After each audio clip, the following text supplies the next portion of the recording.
C'est quand la dernière fois que tu as été en colère? Salut, c'est Joseph, j'espère que tu es en forme aujourd'hui.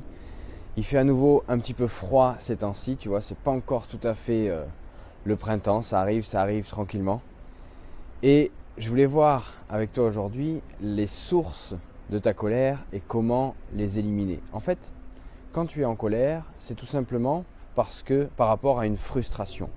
La colère, en général, souvent, c'est lié, c'est parce que tu n'as pas réussi à obtenir quelque chose, c'est parce que quelque chose ne s'est pas exactement passé comme tu l'avais imaginé, d'accord? Et du coup, ça vient au départ d'une frustration, voilà, de quelque chose qui n'est pas arrivé exactement comme tu en avais envie, comme tu avais imaginé, etc. Et cette frustration, elle vient tout simplement d'une incohérence. Une incohérence entre l'histoire que tu t'es racontée et l'histoire qui t'arrive. Une incohérence parce que tu t'es imaginé quelque chose dans ta tête, tu as imaginé ce qui pouvait éventuellement se passer, et du coup ça ne s'est pas passé comme tu voulais, et donc tu as eu une frustration, et cette frustration t'a mis en colère. Et c'est exactement ça, sur ça qu'on va pouvoir agir, qu'il va falloir agir, sur cette incohérence. Et comment faire pour mettre en cohérence ce que tu imagines et ce qui t'arrive? Et bien c'est tout simplement de ne plus imaginer. Faire des prévisions, faire des souhaits sur, avoir des objectifs, des choses comme ça c'est bien, mais imaginer sans cesse ce qui va t'arriver dans 5 minutes, dans 10 minutes, dans 2 heures, etc. C'est source de frustration et de colère.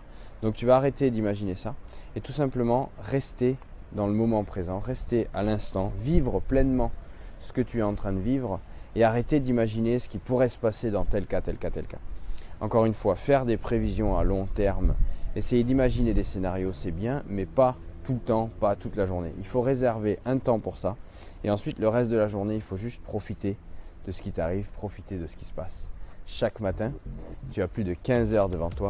Choisis tes priorités. Tu viens d'investir quelques minutes à regarder cette vidéo. Je t'invite à participer à un atelier gratuit. Tu as le premier lien dans la description qui te conduit à ça et qui t'aide à choisir tes priorités. Quand tu cliqueras sur le lien, il va se passer ça. Et tu vas prendre tout de suite une feuille et un stylo. Et on va écrire tout à fait en haut de la feuille la chose à choisir. On va prendre quelques exemples pour que ce soit plus clair pour toi et plus efficace directement. Tu vas pouvoir noter est-ce que tu dois changer de travail. Tu vas pouvoir noter est-ce que tu dois changer de conjoint. C'est une chose importante à savoir dans sa vie. Est-ce que tu dois accepter ce rendez-vous qu'on te propose? Tu dois noter en haut le plus clairement et le plus lisiblement la chose que tu vas choisir, que tu dois choisir, et on va commencer